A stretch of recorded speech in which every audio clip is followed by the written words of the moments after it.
Ibihe byiza nshuti bakunze ba Dev Stories, nongeye kubasuhuza. Njye wumva Ernest Kwizera inkuru buri munsi nk'ibisanzwe. Kuri uyu mwanya ndagarutse, garukanye n'inkuru nziza cyane. Ni inkuru y'urukundo rwa James na Deborah. Ese uru rukundo rwa James na Deborah rwakomejwe n'iki? Cyangwa se ruganisha kuki? Ndagushishikariza gutega amatwi witonze, ufite umwanya uhagije kugira ngo ubashe kwiga bikomeye, kuko iyi nkuru ikubiyemo amasomo menshi cyane yagufasha muri ubu buzima. Ni Ernest Kwizera, reka dukomeze n'inkuru yacu. James, Jacob, Deborah na Fatima bombi ni abakozi b'uruganda rukomeye cyane rwa K Business Group. Uru ni uruganda ruba rufite cyangwa rukora imirimo ijyanye no gucukura, kugurisha ndetse no kuvumbura iby'amateka yasize cyangwa se iby'ubutunzi bwa kera bwazimiye, ariko bukaba bufite agaciro gakomeye cyane kuri iyi si yacu. Muri iki gihe baba bahiga iby'ubutunzi bwa kera, bimwe mu byaranze isi bitakibaho, ariko hari akanunu kuko byaba hari aho bihishe cyangwa bitsimbye, baragenda bakabivumbura bakabishakisha hirya no hino, bakongera bakabigarura tukabimenya, aribo dukunze kwita abashakashatsi. Mu rundi rurimi iyi nkuru yite treasure hunt. Aba bombi baba ari abahanga cyane mu gushakisha iby'amateka yasize. Ibyo twe dufata nk'aho bitakibaho, barabishaka akantu ku kandi kugeza bavumbuye ubutunzi, maze kampani yabo nayo igakora ikiraka cyangwa se igakora akazi ko kugurisha bwa butunzi, abakozi bagahembwa. Reka inkuru yacu tuyitangirire hano. Ni ahantu mu giturage kimwe ubona ko gituje cyane, kirimo imisozi n'amashyamba, ariko kandi hari inkambi nini cyane ubona ko ikorerwamo ubwo bushakashatsi. Ubwo ikigo K Business Group niho kiba gituye, ubwo gihita gituma abakozi bacyo bizewe kandi b'abahanga cyane mu kuvumbura, kikabatuma mu gushakisha The Yellow Florentine Diamond. Aha hari mu mwaka w'1987. Abo bombi bahawe misiyo cyangwa se ikiraka cyo kujya gushaka ubwo butunzi kugeza bubonetse. Ubwo butunzi baba bagiye gushaka ni The Yellow Florentine Diamond. Ni diyama nini cyane kandi bihenze ku isi, bavuga ko yari iriho yazimiye, ariko batazi ngo yazimiriye hehe, iherereye ahagana he. Niyo mpamvu aba bombi baba bahawe misiyo yo kujya kuyishakisha kandi bakazagaruka bayizanye. Baba ari abahanga cyane mu bijyanye no gucukumbura, kandi uko byagenda kose koko icyo bashatse barakibona. Reka nkunyuriremo muri make, aba bari bantu ki, cyangwa se aba ni bantu cy'ubusanzwe. Uyu wiswe James ni umusore muremure, uyu mukunze kwita ibogari, aba akunda kuvuga amagambo makeya cyane ariko agakora cyane, ariko kandi akaba inshuti ya hafi ya Jacob. Usibye ko nanone James aba ari boyfriend wa Deborah, cyangwa se James aba ari umukunzi wa Deborah by'indani. Jacob ni umusore ugira amashyengo cyane, akaba agira umujinya bya hafi, akaba ari n'inshuti yabo bose hamwe. Deborah akaba ari inshuti ya Jacob, ariko byo ku kazi gusa, bigarukira ku kazi. Ubushuti Deborah bagirana na Jacob ni ubwo mu kazi, hanze y'akazi naho bongera guhurira. Akaba afite inshuti magara yitwa Fatima, ibi mukunze kwita best friend. Iyi timu ndumva ni nziza cyane, ifitanye n'urukundo uretse no kuba bakorana. Uyu Fatima ni umukobwa ukunda kugira akavuyo cyane, urugwiro, ndetse agakunda no kwirira.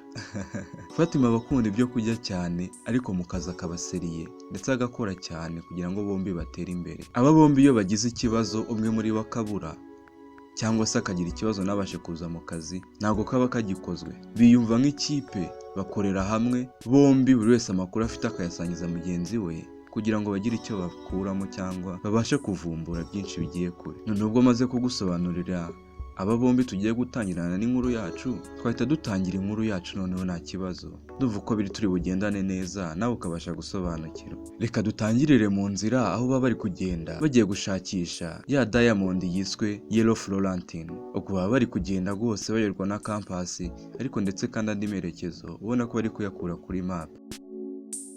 Ese mwibaze, waba uzi kurebera kuri map?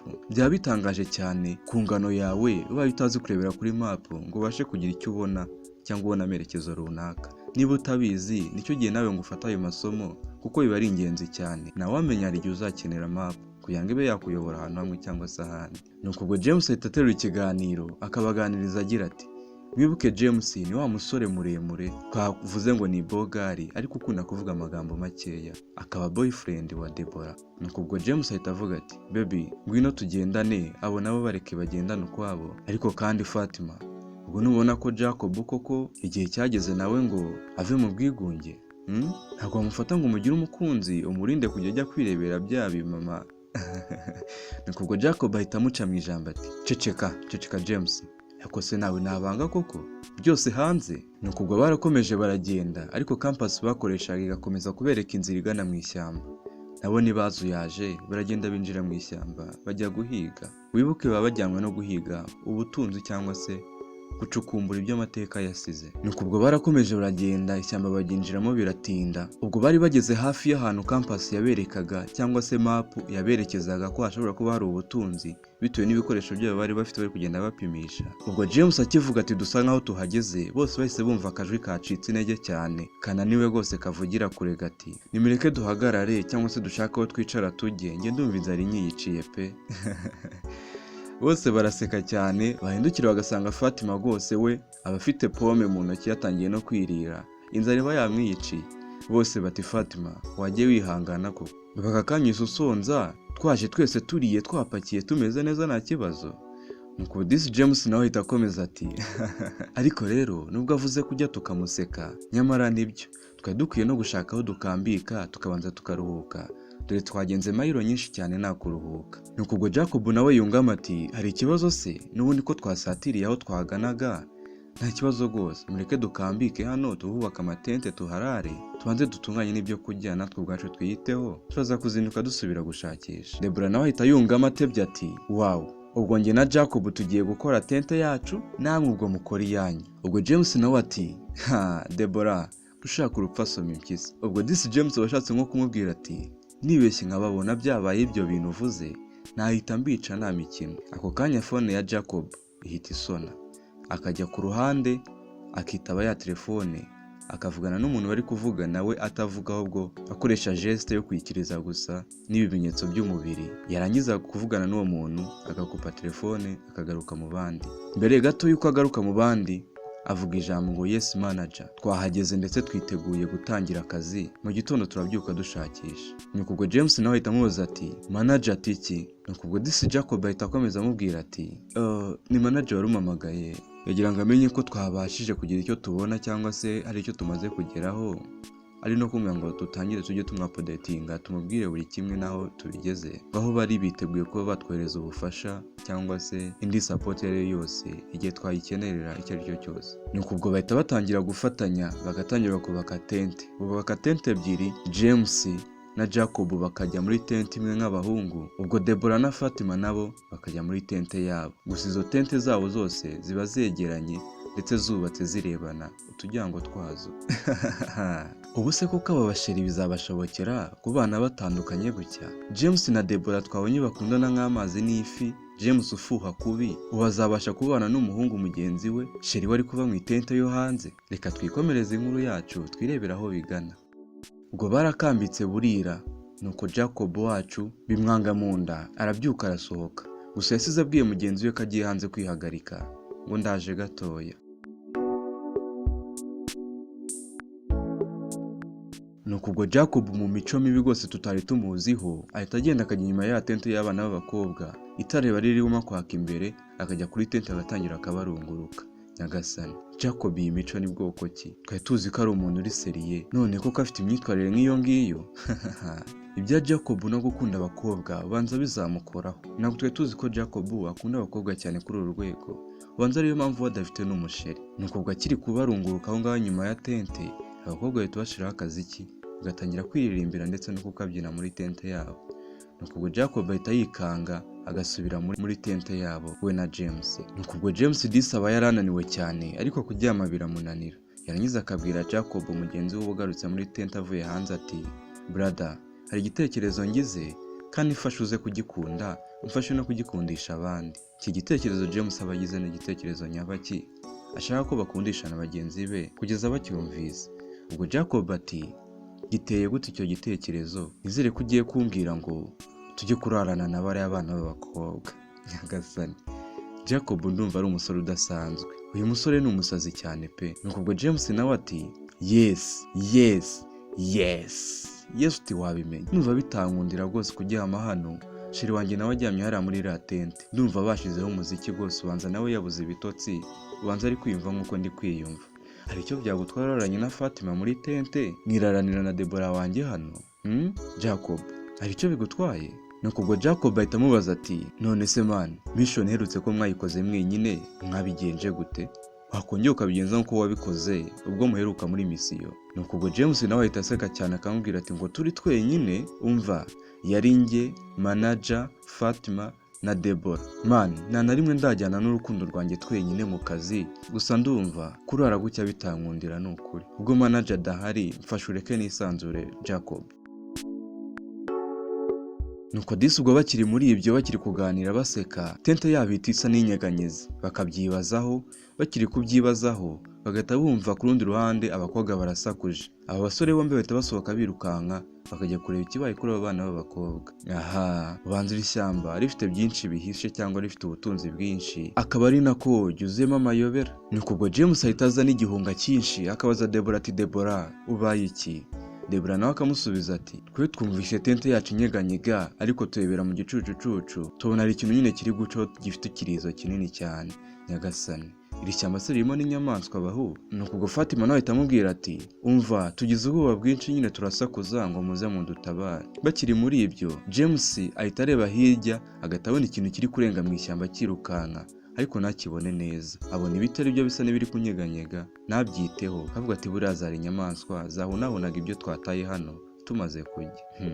Ubanza cya kibazo cya James gisubijwe rwose cyo kuba afite impungenge zo kwirarana wenyine ngo na girlfriend we ari hanze wenyine, kuko ntekereza ko ubwo abana b'abakobwa baba bagize bitakunda ko bongera kwirarana. Nuko ubwo Jacob ahita areba James akamubwira ati nuko rero reka dusubire kwijyamira, ubwo nta kibazo kibayeho ndumva ari amahoro. Ubwo baragenda bakinjira muri tente abakobwa bahita batera hejuru bati none se uko mudusize hano? Ubwo Jacob nawe ati none se ko tubasize tugiye kuryama nyine turananiwe, mwese nimunaniwe namwe nimujyame mu ruhuke. Nuko ubwo James nawe ati ariko se Jacob bite wowe kuvuga nabi? Fatima ati ngewe rero ntabwo byakunda ko nongera kwinjira muri iri tente ngo nirarane muri iri shyamba, ntabwo byashoboka pe. Nimuze twicara no hanze twese tuhaganirire, cyangwa mwo kimwe tujye muri tente imwe twese, niyo cyadufata kidufatire hamwe. Sinumva ngo murindwanyi muraturwanirira sibyo Jacob? Mwana yanjye yewe aba bana b'abakobwa bo kuba bahuye n'ibibazo ndetse n'ubwoba bwinshi muri iri shyamba ry'umwijima baba baje gushakiramo ubutunzi. Nuko ubwo Disca Deborah nako gahita kavugira mu matama kari kujya inzara kavuga gakeya gati aho kuribwa n'inyamaswa waribwa n'umuntu da, kakabivuga nyine kareba hirya kari kwirira inzara. Nuko ubwo Fatima aramureba akavuga ati ngo iki? Ubwo James ahita abwira Fatima ati none se Fatima kutangariye ibyo Deborah avuze, hari ikintu kibi cyangwa kidasanzwe avuzemo? Nimuze tujye muri tente imwe iri joro tuzabimenya neza ejo ku manywa, mbere yo guhiga ubutunzi tuzabanza duhiga inyamaswa tumenye neza ko umutekano wacu umeze neza, sibyo se? Nuko ubwo kandi Deborah ahita aterura ati cyangwa se James wowe na Jacob muducungire umutekano hanyuma twebwe turyame, nibijya kugera mu rukerera natwe tuze kubyuka tubacungira umutekano namwe mujyame, sibyo? Nuko ubwo Disi James aramureba yangiza akamukura ukuboko akamukurubana amujyana muri tente yabo. Ubwo n'abandi barabireba bakabakurikira, bageramo hakaba hatoya cyane, babazanye za tente ntoya ziba zaragenewe abantu babiri, noneho baba bagiyemo ari bane. Nuko ubwo James ahita avuga ati Jacob ntacyo twereka tujyame tureba hepfo, abakobwa nabo bajyame bareba haruguru, turi buze kuhakwirwa nta kibazo. Nuko ubwo amasaha yarisunitse buracya, buri wese ariko yabyutse ataka umunaniro, ari nako baserereza Deborah ukuntu yari agona rwose ijoro ryose kugeza bukeye. Ngo Deborah we rwose aba yikundira kugona cyane. Nuko ubwo Disi bahita batangira gukaraba mu maso bagafata ibyo twakwita nka breakfast, baba bagendanye ibyo kurya byinshi, imbuto, ibyo kunywa n'ibindi bitandukanye byabafasha muri urwo rugendo rwabo. Ubwo bose bamara gufata izo breakfast barangiza bakitunganya, bakambara neza, bagafata ibikoresho bakajya guhiga ubutunzi buba bwabazanye muri iryo shyamba. Ubwo baragenda bagatangira gucukumbura ubutunzi bakurikije ibyo detector yabo iri kugenda ibereka cyangwa se compass iri kubereka.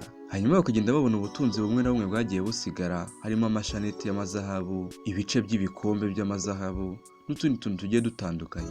Ariko mu by'ukuri byo ntabwo bibashitura kuko baba bazi misiyo yabazanye uko iteye. Nuko ubwo barakomeje urugendo rwabo rwo guhiga, barahize rwose batangira no kunanirwa kubera kugenda bacukura bashakisha, detector ibereka ahantu bahacukura bakuramo utuntu tugiye dutandukanye, tuzahabu dutoya n'ibindi. Nuko ubwo James yerekeje ahantu detective iri kugenda imwerekeza, yisanga ahantu mu buvumo. Barahacukuye cyane. James mu gucukura araseka cyane, arishima, araserebura, tubanza byo bintu tugiye kubigeraho, asakuza cyane. Bose baraje barashungera, baribaza bati niki gitumye usakuza, ubonye iki? Uyu James yaravumbuye umukufi w'umwamikazi w'agatangaza cyane, Lauda Fatiri Jogobanga. Nshobora kuba mbivuze nabi nubyumve neza. Uyu James yaravumbuye umukufi w'umwamikazi w'igitangaza w'akataraboneka wabayeho, wiswe Lauda Fatiri Jogobanga wa gatatu.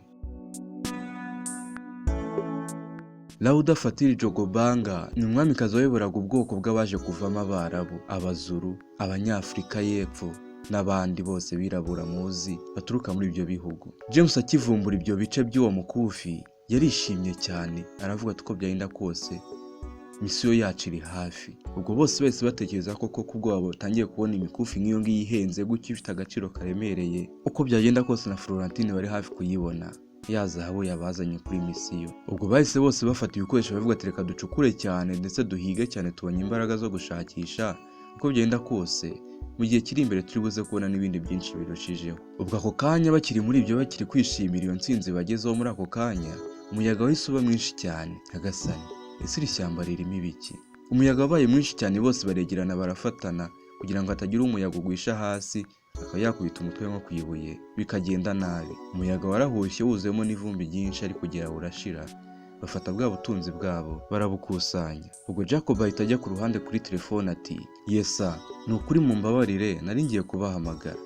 Yes of course, ubu tuvugana tumaze kubona bimwe mu bice by'umukufi w'umwamikazi wari uyoboye ubwoko bw'Abarabu.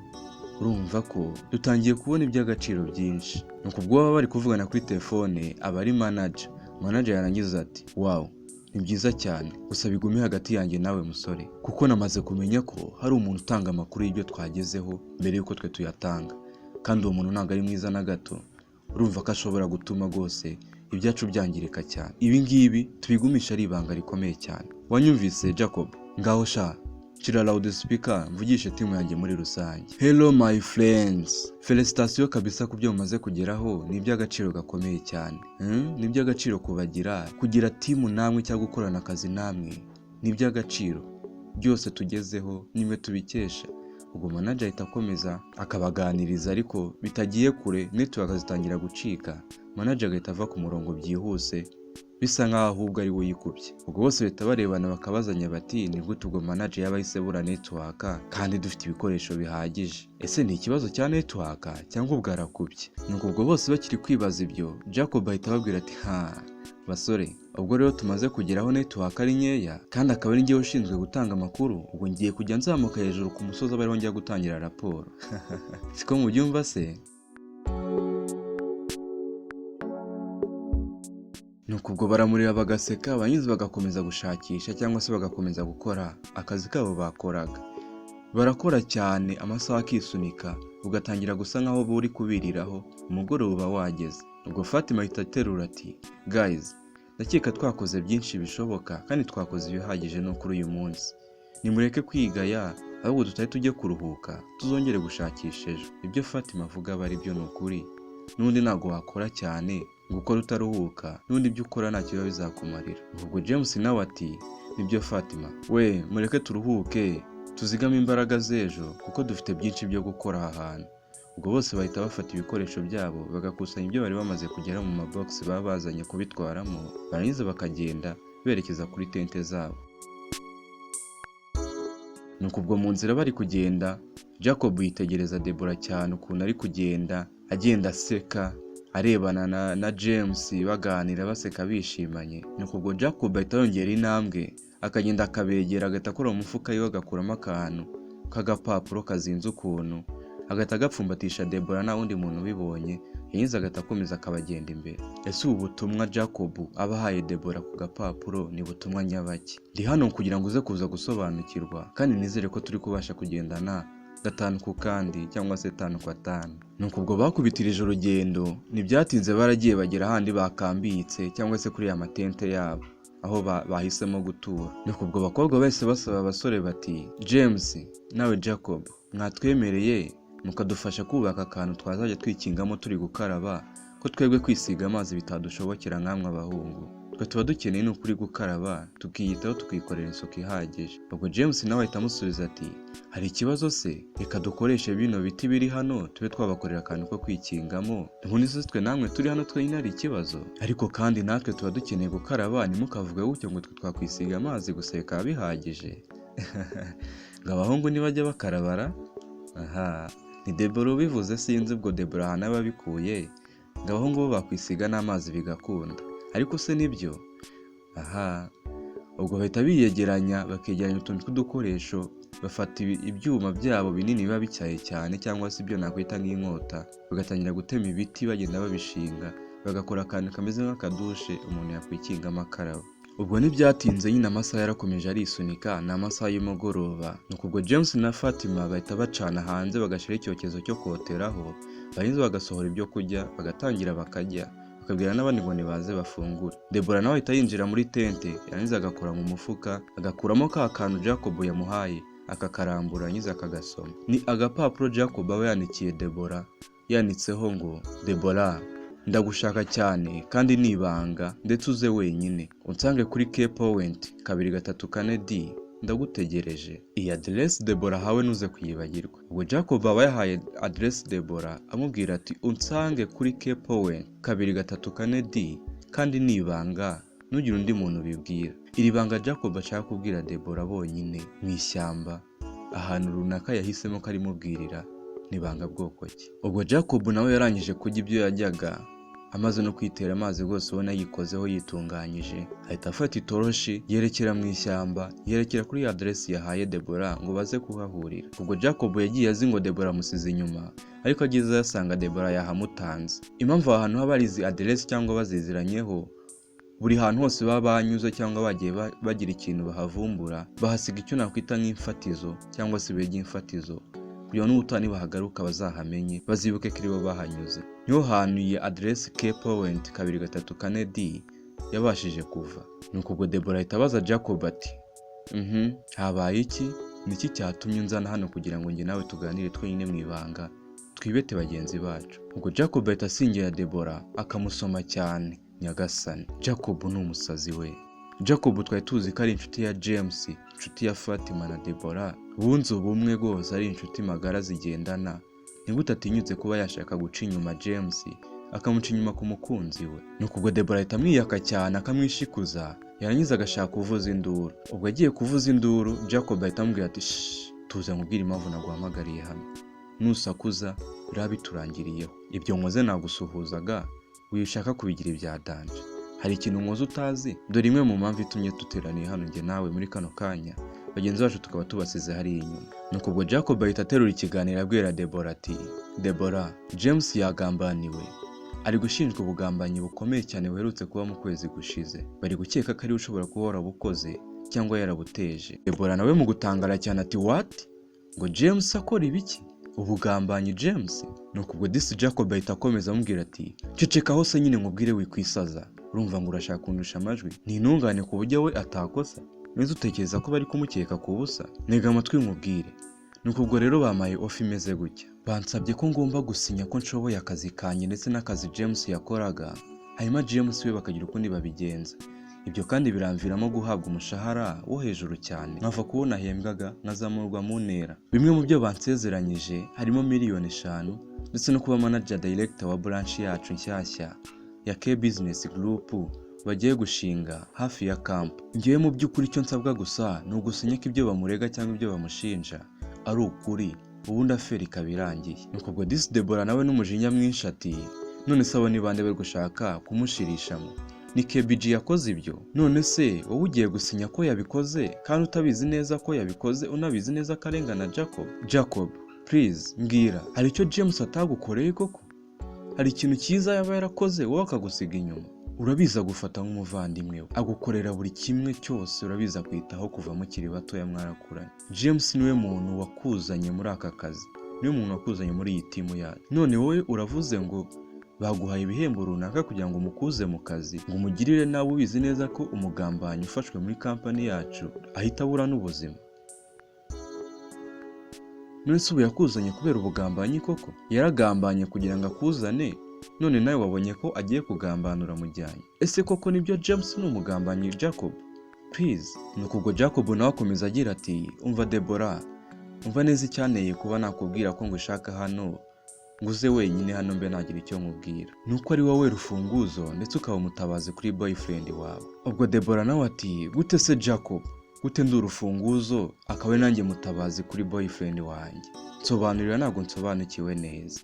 Nuko ubwo Jacob ati Deborah, nakwifuje kenshi ariko mbona ko nabasha kukubona nyagasani.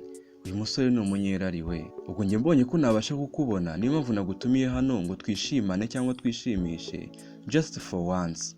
Ubundi nanjye mbone njye gusinya kuri izo document meze neza. Ngira ngo urabyumva ko nyuma y'ibi byose, nyuma yuko nzamuye mu mushahara, nyuma yuko amafaranga yiyongereye, nyuma yuko mbaye manager nzahita nkwegukana. Ubwo se we nubyumva nzaba nicangakiza. Ntabwo byumva Deborah? Nyagasani, mbega Jacob, reka koko abe Jacob ni umugambanyi koko, ntabwo ari umusore wo kwizera. Nawe se ibaza umusore ushaka kugambanira uwamugiriye neza, umusore bafatanyije akazi kandi umufata nk'umuvandimwe we gusa kugira ngo amugambanire kubw'amafaranga. Ese koko wagambana kugira ngo ukunde wibonera amafaranga, ukunde utera imbere, undi umutsikamiza asubire hasi cyane? Mana yanjye.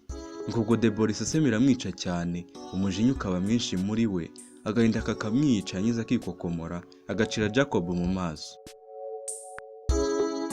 Deborah, ntabwo nakurenganya ku byo ukoze pe, ahubwo wari ukwiye no kumukubita nk'inshyi zingahe, ubundi ugasakuza cyane n'abandi bose bakabimenya. Nuko ubwo Deborah itagenda yirukanka ari kurira, Jacob nawe agasigara aho ngaho ahagaze yiyumvira ukuntu bamuciriye mu maso n'ibyo avuze byose, ariko ubona ko Jacob ni ukuri nta mutima wa kimuntu afite. Ubwo Jacob ahita yihanagura mu maso, yangiza agaseka cyane agira ati abwira Deborah ari kurenga agenda ati Deborah, wibuke ko hasigaye iminsi 2 yonyine kubitekerezaho, kandi wibuke ko ibi byose bibereye hano ari ibanga ryanjye nawe gusa. Nubivuga harapfa benshi nyagasani. Mana yanjye, ni muvandimwe ki wo gukora ibintu nk'ibi ngibi Jacob ari gukora, ngo kwishimisha ku mwana w'umukobwa kubera ko ngo yamwifuje nabashe kumugeraho, kubera ko yifuje ko ari byo bakorana akabona bitavamo, yiyemeje kugambanira umuvandimwe we cyangwa umufata nk'umuvandimwe we kugira ngo akunde agere kuri icyo kintu gusa koko hejuru y'ubutunzi. Abantu barahindutse cyane n'ukuri. Aha, Jacob ni inyamaswa, si umuntu rwose wo kwizera kuko nta mutima agira. Njye nabo umuntu mubonanye n'ukuri. Gusa reka twikomereze inkuru yacu, turaza gukomeza tugenda dusobanukirwa byinshi. Ese uyu James wamaze kugerekwaho icyaha cy'ubugambanyi biramurangirira gute? Ese Deborah usubiye muri tente cyangwa se usubiye kuri camp aho bakambitse, nyuma y'ibyo afite mu mutwe amaze kubwirwa na Jacob, agiye gukora iki? Ese nuri Deborah wakora iki? Reka twiganirire, mujye munyemerera tubashe kwiganirira. Ubaye uri Deborah hano wakora iki? Ese wagenda wihutwaye tubwira James ati cika bakugambaniye, bakugeretseho ibyaha bimeze gutya na gutya? Ese wagenda ushidikanya ku mukunzi wawe niba koko ashobora kuba yaba yanagambanye nawe kubera ubutunzi, cyane ko abantu bahindutse kubera amafaranga? Ese wagenda ukaryumaho ukicecekera nyine ibiba byose bikaba ubirebesha amaso yawe? Ese wahindukira ukaza ukishimisha we na Jacob kugira ngo Jacob agere ku byo ashaka, yemere nasinye izo document bashaka akasinya? Ubaye ari wowe wakora iki? Reka ndeke kugutindira, dukomeze n'inkuru yacu. Reka dukomeze kuri James na Fatima aho basigaye ku matente cyangwa se kuri kampu yabo. Baba basigaye rwose bishimye bari kwinywera amayoga, baseka bishimye ubona nta gitima kibi. Na nubwo nekereza ko batekereza ko bagenzi babo bagiye mu bibi cyangwa se babibese. Ubwo buri wese nyine abari kureba ize, cyane ko aho ngaho babari abari mu kazi, ntabwo bakumva ko hari ibindi bibi bagiyemo. Nuko ubwo James nyine aba yaganirije Fatima. James nubwo avuga make ariko abaza ufite urwenya rwose, aba ari umunyarwenya mwiza cyane. Ngo aba yaganirije Fatima yamusekeje cyane, Fatima yasetse yatembagaye. Ubwo James ahita akomeza n'urwenya yateraga Fatima agira ati Fatima, ni ukuri njye ibyo nkubwira ni ukuri. Utagira ngo ni inzoga nanyweye, nureba nk'ubu haje intare ugira ngo se nakwibuka ko turi kumwe? Umva nahita niyirukanyira da. Nahita nirukanka nkajya kwihisha hariya muri tente, nkarunguruka nabona intare itakuriye, nkagaruka nawe nkaguterura nkakwirukankana, ariko ubwo ya ntare yaba yarenze. Uyu musore rwose ni umunyarwenya ati njye haje intare ntago nayisheta imbere ngo ni kukurwanaho, nakwirukanka wowe n'intare mukasigira mwiganirira ibyanyu. ariko nabona irenze naza nkagerageza kukwereka ko ndi kugutabara ariko nyamara intare yamaze kugenda. Uyu musore ni umunyamashyengo rwose wo ku rwego rwo hejuru. Nuko ubwo disi bakiri aho baseka bishimye bari kunywa amayoga bari ahantu ku cyokezo, ahantu baba bacanye umuriro nyine ngo babashe kota ntihagire imbeho ibageraho muri iryo shyamba. Ubwo Debora nawe ahita ahinguka aho ngaho, ahinguka ku ruhande inyuma y'amatente, akaza nyine aseka ko mu mashyi ahamagara ati Shube, ngaho rero iyo ntare iraje kandi rukanka uhungire kure cyane, uhunge pe wihishe cyane kuko iyi ntare ije ni simusiga nyagasani. Disi ntekereza ko hano Debora aba atangiye kuvugira mu migani. Nibyo kandi koko umusore washinjijwe ubugambanyi koko ya ntare yacagamo umugani ibije imusanga kandi ari simusiga. Nuko ubwo Debora ahita akomeza amubwira ati gusa kuri iyi nshuro ntugaruke kureba uwo wasize niba intare itamuriye, wirukanka udahagarara kuko ibikuziye biraremereye cyane. Ubwo Debora ahita atontoma nk'intare agasakuza cyane akabakanga. Nuko ubwo bose baraseka cyane, James agahaguruka akirukanka akihisha muri tente, Debora akirukanka nawe akamusangamo bakigira mu gakino kabo nyine k'urukundo baba basanzwe bikinira, bagasiga Fatima aho ngaho hanze. Nuko ubwo Fatima hanze rwose abona bose bamutaye aho ngaho bigiriye mu nzu cyangwa bigiriye muri tente, agashiha kakamwica nawe agahita ahaguruka n'icupa ry'inzoga agenda adandabirana. Aba yatangiye gusinda kuko baba bamaze umwanya munini bari kunywa amayoga we na James. Ngo ahita agenda agahita afungura tente akabasangamo agasakuza cyane ati nimurekere aho ngaho ibyo murimo cyangwa nanjye mumbwire nze mbiyungeho. Fatima rwose aba ari agasazi keza ntari bigiwe n'ukuri ntacyo abatwaye. Ubwo Disi wasanze James na Debora bari kwirwanaho mu by'urukundo rwabo. Ntekereza ko wenda babyemerewe bitewe n'uburyo baba bakundana cyangwa se n'umubano baba bafitanye. Nuko ubwo Disi bahita barekera ibyo bari gukora, Debora bikamurakaza cyane akimyoza mu nshuti we Fatima ibyo amukoreye. Nuko Fatima rwose nkaho nta n'icyo bimubwiye agahita baryamamwo hagati yanasinze. Ngo Jacob hanze rwose yisetsa cyane ari kunywa itabi n'inzoga, arangije akuramo fone arahamagara ati yes sir, yes ndakumva cyane, yes I'm still working on it sir, yeah okay just give me like 2 days ndaza kuba nabikemuye, ndaza kureba uburyo nazisinya mu minsi 2 yonyine irabihagije, yeah okay see you then. Ese koko Jacob ni umugambanyi? Uyu musore koko twabonaga ari muzima, abandi bose bamufata nk'inshuti yabo nzima bakorana muri timu, niwe ubagambaniye koko? Ndumva ngo yiteguriye rwose gusinya ku mpapuro zicisha cyangwa zifungisha zikura James mu kazi zikamurangiza. Ubu ni buvandimwe nyabaki, uyu ni mubano nyabaki abantu babanyemo muri iki gihe, muri iyi minsi yacu turimo. Ese ubundi uyu muntu uri guhatiriza Jacob cyangwa uri gusaba Jacob ko yasinyiza impapuro ni muntu ki? Ninde uri kwifuza ko James ajya hasi kuri urwo rwego? Ntabwo mwicisha amatsiko, reka nkomeze ngusobanurire inkuru yanjye cyangwa se iyi nkuru yacu. Ndabizi kuri buze kuza gusobanukirwa neza cyane, tugakomeza kugendana neza 5 kwa 5. Ubwo bwarakeye nk'ibisanzwe bakomeza akazi kabo ko gucukura cyangwa se ko gushakisha ubutunzi bwabuze. Ubwo Disi Debora ntabwo aba ashaka ko boyfriend we abasha kumenya ko hari ikibazo gihari cyangwa hari ikintu kiri kujya mbere, kandi na Jacob nuko aba yabigize ubwiru, ntabwo aba ashaka ko James amenya ibyabaye, kuko ntekereza ko na James amenya ibiri kuba nawe yakwirwanaho nk'umuntu w'umugabo, cyangwa se nibirangire neza muri iyi timu ubona ko ibanye neza nta kibazo. Ubwo Disi Fatima ahita agenda akegera James ati James please umbabarire ku byaraye bibaye last night, nari nasinze pe, nari nanyoye inzoga nyinshi ubanza arizo zankoresheje, ntabwo nashaka kubabangamira we na Debora, ni ukuri umbabarire pe. Ngo Disi James nawe ahita akomeza amubwira ati nta kibazo Fatima, maze nanjye ubwanjye nari nasinze nanswe wowe, ndakeka na Debora atakurakariye kuko yabibonaga ko wari wisindiye rwose wifitiye ibyishimo byawe. Ubwo Debora nawe aba ari kubumva yarangiza ati oya nta kibazo rwose, gusa yatumye nyine numva namwica pe, muri kariya kanya numvaga namuniga nkamuheza umwuka. Nyagasani, ni ibiki se James na Debora bari barimo byahagaze Debora kumva yaniga umuntu utumye bihagarara? Aha muraza kumbwira mwebwe bakuru, njye ntabwo mba nabashije kubisobanukirwa. Ubwo Debora ahita amubwira ati Fatima it's fine, nta kibazo rwose, reka dukomeze akazi. Ubwo Disi uwo munsi nabwo barakora cyane ariko bukarinda bubiriraho nta kintu gishyashya bavumbuye cyangwa nta kintu kiza bagezeho. Ubwo nyine nabwo bahita bitahira bakajya kuruhuka. Ubwo bagera kuri tente zabo cyangwa kuri camp aho bakambitse, Debora na Fatima bakajya muri douche gukaraba, naho Jacob na James bagasigara bicaye hanze bari kuganira. Ubwo Jacob ahita aterura ikiganiro agira ati brother tugomba kugabanya amasaha turuhukamo tukongera amasaha y'akazi pe, kuko ndabona ibingibi byazarangira dutashye nta kintu dutahanye. Tumaze iminsi 2 yose nta kintu turabona kizima gifatika uretse biriya twabonye tukihagera byonyine. Ubwo James nawe ahita yungamo ati nibyo bro, niko bimeze kabisa, ejo tugomba gushiraho impinduka cyangwa se tugakorana umurava cyane, cyangwa se tugakora ijoro n'amanywa kugira ngo byibuze turebe ko ari icyo twageraho. Ubwo Jacob nawe ati icyo gitekerezo ni inyamibwa bro, reka uyu munsi turuhuke bihagije, hanyuma ejo tuzakora amanywa nijoro turebe ko ari icyo tuzageraho.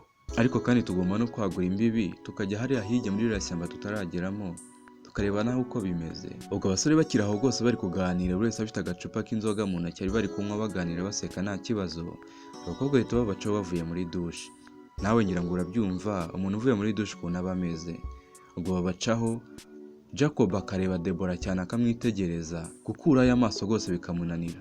Areba Deborah kugeza yinjiye muri tente. Ubwo Jacob yagarura amaso agahita yahuza na James.